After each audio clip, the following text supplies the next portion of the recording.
বুধবার দাবি আদায়ে যমুনা অভিমুখে প্রকৌশল শিক্ষার্থীদের লং মার্চ ঠেকাতেই ঘটে বিপত্তি। হোটেল ইন্টারকন্টিনেন্টালের সামনে ছত্রভঙ্গ করতে টিয়ারশেল, সাউন্ড গ্রেনেড ও জলকামান ছোড়ে পুলিশের লাঠিচার্জে আহত হন বেশ কয়েকজন।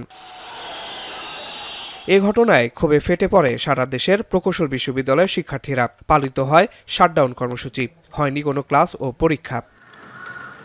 সমস্যা নিরসনে গঠিত ৮ সদস্যের কমিটির প্রথম সভা হয় সচিবালয়ে। এতে অংশ নেন ৩ উপদেষ্টা সহ কমিটির ৬ সদস্য এবং প্রকৌশল পেশাজীবীরা। সভা শেষে জানানো হয়, বিএসসি ও ডিপ্লোমা ডিগ্রিধারীদের সমস্যাগুলো চিহ্নিতে গণপূর্ত সচিবকে প্রধান করে গঠন করা হয়েছে ১৪ জনের ওয়ার্কিং গ্রুপ। সংকট নিরসনে এই গ্রুপ এরই মধ্যে কাজ শুরু করেছে জানিয়ে পরিবেশ উপদেষ্টা আন্দোলন করে জনদুর্ভোগ তৈরি না করার আহ্বান জানান। আমরা চিন্তা করেছি যে আমরা একটা ওয়ার্কিং গ্রুপ করে দেব। আসলে আজকে একটা ওয়ার্কিং গ্রুপ গঠন করা হয়েছে। সেই ওয়ার্কিং গ্রুপে মোট ১৩ জন প্রতিনিধি থাকবে। বিভিন্ন সংস্থা প্রধান যারা আছেন, যে সংস্থাগুলোতে ইঞ্জিনিয়ারদের রিক্রুট করা হয়, সেই সংস্থা প্রধানেরা থাকবেন এবং একই সাথে ডিপ্লোমা ইঞ্জিনিয়ারদের থেকেও ৩ জন প্রতিনিধি থাকবেন, ৪ জন প্রতিনিধি, মোট ১৪ জনের সমন্বয়ে এটা হবে এবং এখানে জনপ্রশাসন এবং আইন এই দুইটার প্রতিনিধিত্ব থাকবে।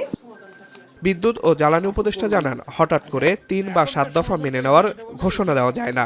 সবার সাথে তাই আলোচনা করে সিদ্ধান্ত নেওয়া হচ্ছে। একদিকে ৩ দফা দাবি আছে আর একদিকে ৭ দফা দাবি আছে। তো আমরা তো প্রথমে শুনতে হবে, বুঝতে হবে, এটার প্রস এন্ড কনস তো জানতে হবে। আমরা তো এখন বলতে পারবো না যে একটা ঘোষণা দিতে পারি না যে আমি ৩ দফা মেনে নিলাম কিংবা ৭ দফা মেনে নিলাম কিংবা এখান থেকে ২ দফা মানলাম, এখান থেকে ১ দফা। আমরা তো আগে শুনতে হবে, জানতে হবে, বুঝতে হবে, তারপরেই তো করতে হবে। আন্দোলনের পর সরকার বিষয়টি গুরুত্ব সহকারে নিয়েছে, তাই নতুন আর কর্মসূচির প্রয়োজন নেই বলে জানান উপদেষ্টা ফাজল কবির খান। আমাদের সাথে কথা বলার দরকার, আমাদের ডোর ওপেন। আসিফ ইকবাল খান, এখন, ঢাকা।